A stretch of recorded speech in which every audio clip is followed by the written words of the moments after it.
আসসালামু আলাইকুম, সবাইকে স্বাগত জানাচ্ছি গ্লোবাল ফিউজে। আপনাদের সঙ্গে আছি আমি সুরভি দিবা। আজ জানাবো আন্তর্জাতিক গণমাধ্যমে আলোচিত সংবাদ ও বিশ্লেষণ। গাজা যুদ্ধের ২০০তম দিনে নিজেদের বীরত্বগাথা তুলে ধরেছে হামাস। সংগঠনটির সামরিক শাখা বলেছে, গাজার যে জলাভূমিতে ইসরায়েলের পা আটকে গেছে তা থেকে বেরিয়ে যাওয়া দুষ্কর হবে। ফিলিস্তিনি যোদ্ধাদের সহায়তায় ইসরায়েলের গভীরে দুটি সেনা হেডকোয়ার্টারে নজিরবিহীন হামলা চালিয়েছে লেবাননের হিজবুল্লাহ। ইসরায়েলের পঞ্চম হারমিস ড্রোন ভূপাতিত হওয়ার পর বিশ্লেষকরা বলেছেন, যুদ্ধে ইসরায়েলি সেনাদের চেয়ে সুবিধাজনক অবস্থায় রয়েছেন প্রতিরোধ যোদ্ধারা। জল্পনার অবসান ঘটিয়ে কাতার বলেছে, হামাসের কার্যালয়ে কোথাও যাবে না, দোহায় থাকবে। এদিকে ইসরায়েলের নামে কোনো বস্তুর অস্তিত্ব রাখবে না বলে হুঁশিয়ারি দিয়েছে ইরান। ফিলিস্তিনকে রাষ্ট্র হিসেবে স্বীকৃতি দিয়েছে আরও একটি দেশ। ফিলিস্তিনি যোদ্ধাদের সমর্থনে লড়াইরত লেবাননের হিজবুল্লাহ জানিয়েছে, মঙ্গলবার তারা উত্তর ইসরায়েলে দুটি সামরিক ইউনিটের হেডকোয়ার্টারে ড্রোন হামলা চালিয়েছেন। এক বিবৃতিতে সংগঠনটি বলেছে, তাদের যোদ্ধারা ডাইভারশনারি ও আত্মঘাতী ড্রোন ব্যবহার করে সম্মিলিত আকাশ হামলা পরিচালনা করেন। হামলায় আক্কা শহরের উত্তরে শ্রাগা ব্যারাকের গোলানি ব্রিগেড এবং ইগোজ ইউনিট 621-এর সদর দপ্তরে সুনির্দিষ্টভাবে আঘাত হেনেছেন তারা। গুরুত্বপূর্ণ বন্দর শহরটিকে আঁকড়ে বলে থাকে ইসরায়েল। রয়টার্স বলেছে, ৭ই অক্টোবর গাজা যুদ্ধ শুরুর পর এর আগে ইসরায়েলের এত গভীরে আঘাত হানেনি হিজবুল্লাহ। আল মায়াদিন বলেছে, উপকূলীয় বসতির ইসরায়েলি সামরিক লক্ষ্যবস্তুতে দক্ষিণ লেবানন থেকে চালানো এই ড্রোন হামলা ছিল নজিরবিহীন।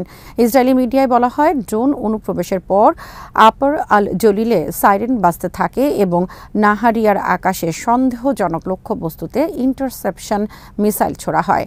সংবাদ মাধ্যমগুলো জানিয়েছে, উত্তরের বসতিগুলোতে বাজানো সাইরেন আঁকড়ে শহর পর্যন্ত পৌঁছেছে। ডিসেম্বরের পর প্রথমবারের মতো এই শহরে সাইরেন বাজানো হয় বলে জানিয়েছেন তারা। এছাড়া এদিন আল আসি সাইটের পাশে ইসরায়েলি সেনাদের এক অ্যাসেম্বলিতে যথাযথ অস্ত্রের মাধ্যমে সরাসরি আঘাত করে হিজবুল্লাহ। ইরানের বার্তা সংস্থা ইরনা জানিয়েছে, দক্ষিণ লেবাননে সংঘাত শুরুর পর এ পর্যন্ত ইসরায়েলের ৫টি হারমিস ড্রোন ভূপাতিত করেছে হিজবুল্লাহ। হারমিস 450-র পাশাপাশি বৃহত্তর হারমিস 900 ড্রোনও ধ্বংস করেছেন তারা। এসব ড্রোন ভূপাতিত করার ঘটনাকে ইসরায়েল সরকারের জন্য গুরুত্বপূর্ণ বার্তা বলে মনে করছেন বিশ্লেষকরা। ফিলিস্তিনি প্রতিরোধ বিষয়ক বিশেষজ্ঞ হানি আল দালি আল মায়াদিন টিভিকে দেয়া এক সাক্ষাৎকারে মঙ্গলবার বলেছেন, ইসরায়েলি বাহিনীর বিরুদ্ধে হামলার মাত্রা বাড়িয়েছে হিজবুল্লাহ। তারা নিজেদের শক্তি সামর্থ্য বাড়াচ্ছেন। পরিস্থিতি বিবেচনায় মনে হচ্ছে, ইসরায়েলি সেনাদের চেয়ে সুবিধাজনক অবস্থায় রয়েছে হিজবুল্লাহ। হানি আল দালি আরও বলেন, ইসরায়েলি ড্রোন ভূপাতিত করার ঘটনায় এখন স্পষ্ট, হিজবুল্লাহর হাতে ড্রোন শনাক্ত করার মতো আধুনিক প্রযুক্তি রয়েছে। ফলে আকাশপথে এতদিন ইসরায়েল যে সুবিধা ভোগ করে আসছিল, সেখানে নিঃসন্দেহে বাধা তৈরি করল হিজবুল্লাহ। এদিকে ইসরায়েলি প্রতিরক্ষা বাহিনী জানিয়েছে, মঙ্গলবার উত্তর গাজায় ফিলিস্তিনি যোদ্ধাদের হাতে তাদের এক সেনা কর্মকর্তা নিহত হয়েছেন। ৪২ বছর বয়সী সার্জেন্ট ফার্স্ট ক্লাস সালোম আল ক্রেশাত নর্দার্ন ব্রিগেডের সদস্য ছিলেন। তিনি ১২ সন্তানের পিতা ছিলেন বলে জানিয়েছে ওয়াইনেট।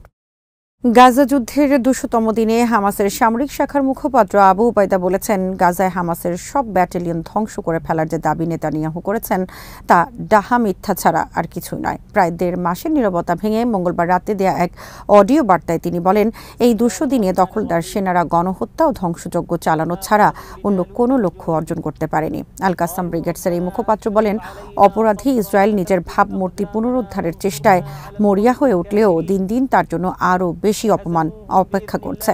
গাজা উপত্যকার যে জলাভূমিতে তার পা আটকে গেছে তা থেকে বেরিয়ে যাওয়া দুষ্কর হবে। তিনি বলেন, ২০০ দিনের আগ্রাসন প্রতিহত করার পরও প্রতিরোধ আন্দোলন পাহাড়ের মতো অটল ও অবিচল রয়েছে। গাজা থেকে দখলদার সেনাদের সম্পূর্ণ প্রত্যাহার এবং বাস্তুচ্যুত ফিলিস্তিনিরা তাদের ঘরবাড়িতে ফিরে যাওয়ার সুযোগ না পাওয়া পর্যন্ত দখলদার সেনাদের বিরুদ্ধে হামাস যুদ্ধ চালিয়ে যাবে বলে জানান তিনি। এ সময় ইসরায়েলের বিরুদ্ধে ইরানের নজিরবিহীন প্রতিশোধমূলক হামলার ভূয়সী প্রশংসা করে আবু উবাইদা বলেন, ইরানের চূড়ান্ত জবাব ইহুদিবাদী শত্রুর সব হিসাব নিকাশ ওলটপালট করে দিয়েছে। তাছাড়া ইরানের প্রতিক্রিয়ার আকৃতি ও ধরন একটি নতুন বিশ্ব ব্যবস্থার ইঙ্গিত দিয়েছে। কাতারের পররাষ্ট্র মন্ত্রণালয়ের মুখপাত্র মাজিদ মোহাম্মদ আল আনসারি মঙ্গলবার বলেছেন, কাতার যতদিন গাজা পরিস্থিতিতে মধ্যস্থতা করছে ততদিন হামাসের দোহা ত্যাগ করার প্রশ্নই ওঠে না।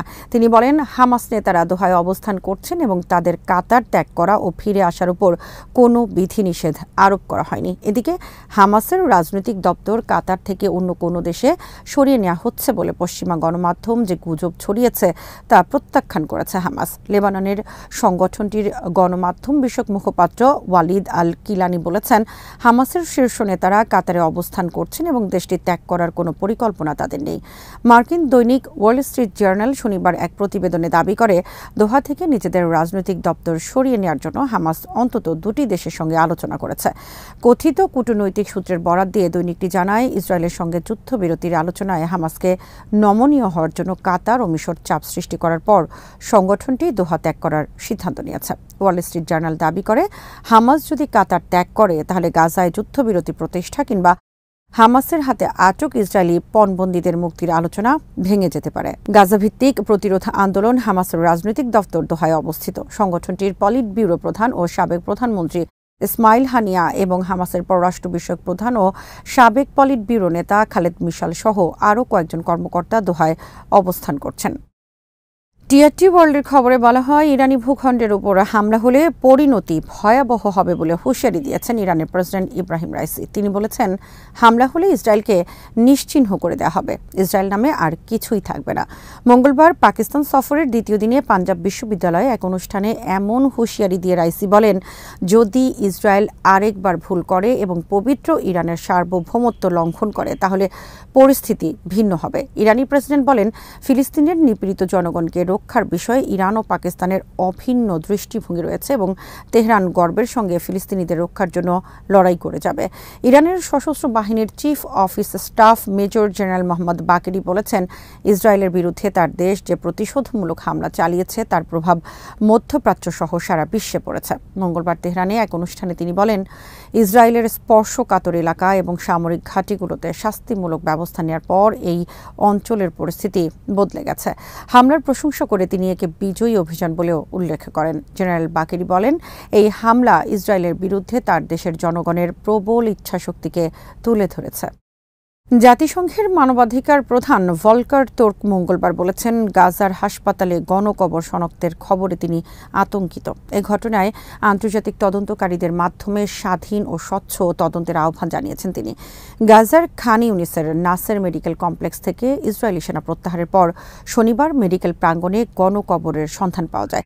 পরে সেখান থেকে উদ্ধার হয় বৃদ্ধা, শিশু এবং তরুণদের শত শত লাশ। ফিলিস্তিনি কর্মকর্তারা বলেছেন, তারা ওই গণকবর থেকে মঙ্গলবার পর্যন্ত ৩১০ জনের লাশ উত্তোলন করেছেন। ভলকার তুর্ক বলেন, আন্তর্জাতিক মানবিক আইনে হাসপাতালগুলো বিশেষ সুরক্ষা পাওয়ার অধিকারী এবং সেখানে বেসামরিক নাগরিক ও বন্দীদের ইচ্ছাকৃত হত্যা যুদ্ধাপরাধ। ওয়াশিংটন পোস্ট জানিয়েছে, ইসরায়েল, ইউক্রেন ও তাইওয়ানকে সামরিক সহায়তা দেওয়ার জন্য $৯,৫০০ কোটি বৈদেশিক সহায়তা প্যাকেজ অনুমোদন করেছে মার্কিন সিনেট। বুধবার প্রেসিডেন্ট জো বাইডেন বিলটিতে স্বাক্ষর করে আইনে পরিণত করবেন বলে ধারণা করা হচ্ছে। মার্কিন কংগ্রেসের নিম্নকক্ষ প্রতিনিধি পরিষদে পাশ হওয়ার পর মঙ্গলবার সন্ধ্যায় এই প্রস্তাব সমর্থন করে সিনেট। ৭৯-১৮ ভোটে বিলটি পাশ হয়। এতে ইসরায়েলের জন্য $২,৬৪০ কোটি সামরিক সহায়তা রয়েছে। $৯১০ কোটি বরাদ্দ রাখা হয়েছে গাজায় মানবিক সহায়তার জন্য।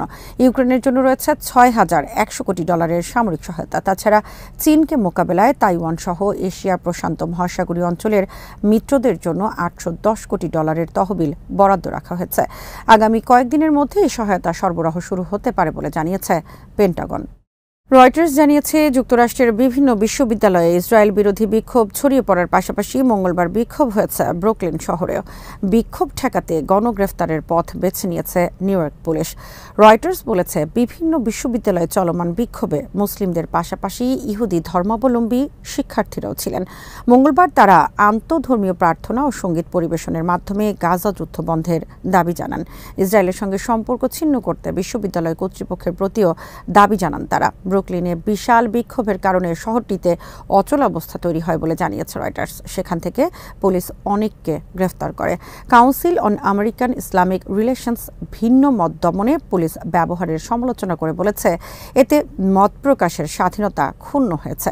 এদিকে যুক্তরাষ্ট্রের আদলে অস্ট্রেলিয়ার সিডনি বিশ্ববিদ্যালয়ের শিক্ষার্থীরা গাজা সলিডারিটি ক্যাম্প স্থাপন করেছে। বিশ্ববিদ্যালয়ের শিক্ষার্থীদের পত্রিকা হনি সোইট জানিয়েছে, ক্যাম্পের তাঁবুগুলোকে ফ্রি প্যালেস্টাইন গ্রাফিতি দিয়ে সজ্জিত করা হয়। সেখানে বিভিন্ন বিশ্ববিদ্যালয়ের শিক্ষার্থীরা এসে ফিলিস্তিনের পক্ষে স্লোগান দেন। ইসরায়েলের সঙ্গে যে কোনো ধরনের সম্পর্ক ছিন্ন করার জন্য বিশ্ববিদ্যালয় কর্তৃপক্ষের প্রতি দাবি জানান তারা। ক্যারিবীয় অঞ্চলের দেশ জ্যামাইকা ফিলিস্তিনকে রাষ্ট্র হিসেবে স্বীকৃতি দিয়েছে। জ্যামাইকা সরকার জানিয়েছে, গাজা ইসরায়েলের যুদ্ধ এবং ফিলিস্তিনি ভূখণ্ডে ক্রমবর্ধমান মানবিক সংকটের প্রেক্ষাপটে তারা ফিলিস্তিন রাষ্ট্রকে স্বীকৃতি দেওয়ার সিদ্ধান্ত নিয়েছে। জাতিসংঘে নিযুক্ত ফিলিস্তিনের রাষ্ট্রদূত মাজিদ বামিয়া মঙ্গলবার জ্যামাইকা সরকারের এ সংক্রান্ত আনুষ্ঠানিক ঘোষণাপত্র এক্সে শেয়ার করেছেন। জ্যামাইকার পররাষ্ট্র মন্ত্রণালয় এক বিবৃতিতে বলেছে, জ্যামাইকা ফিলিস্তিনিদের মর্যাদা ও অধিকার সমুন্নত রাখার একমাত্র কার্যকর বিকল্প হিসেবে একটি দ্বিরাষ্ট্রভিত্তিক সমাধানের পক্ষে ওকালতি করে চলেছে। ফিলিস্তিন রাষ্ট্রকে স্বীকৃতি দিয়ে জ্যামাইকা একটি শান্তিপূর্ণ সমাধানের দিকে তার সমর্থন জোরদার করল। জাতিসংঘের সদস্য দেশগুলোর মধ্যে জ্যামাইকা সহ মোট ১৪০টি দেশ ফিলিস্তিনকে স্বাধীন রাষ্ট্র হিসেবে স্বীকৃতি দিয়েছে। এদিকে ফিলিস্তিনকে স্বীকৃতি দেওয়ার পথে আরও এক ধাপ এগিয়ে গেছে ইউরোপের দুই দেশ স্পেন ও আয়ারল্যান্ড। দেশ দুটি আনুষ্ঠানিক স্বীকৃতি দিতে জোট বাঁধার ঘোষণাও দিয়েছে। এছাড়া ইউরোপের দেশ নরওয়েও ফিলিস্তিনকে স্বাধীন রাষ্ট্র হিসেবে স্বীকৃতি দেওয়ার প্রস্তুতি নিচ্ছে। গত মার্চের শেষ সপ্তাহে ব্রাসেলসে এক বৈঠকের পর যৌথ ঘোষণায় ইউরোপের 4 দেশ স্পেন, আয়ারল্যান্ড, স্লোভেনিয়া ও মাল্টার প্রধানমন্ত্রীরা জানান, তাদের দেশ স্বাধীন রাষ্ট্র হিসেবে ফিলিস্তিনকে স্বীকৃতি দিতে প্রস্তুত। আল জাজিরা জানিয়েছে, যুদ্ধের ২০০তম দিনে গাজা ও পশ্চিম তীরে ইসরায়েলি হামলা অব্যাহত ছিল। ৭ অক্টোবর শুরু হওয়া হামলায় এ পর্যন্ত ৩৪,১৮৩ জন ফিলিস্তিনি নিহত হয়েছেন, যাদের অধিকাংশই শিশু ও নারী। আজ এখানেই শেষ করছি। সবাই ভালো থাকুন, সুস্থ থাকুন আর দেখতে থাকুন বিডি ভিউজ। চ্যানেলটি ভালো লাগলে সাবস্ক্রাইব করুন, সংযুক্ত থাকুন আমাদের ফেসবুক পেজে। আল্লাহ হাফেজ।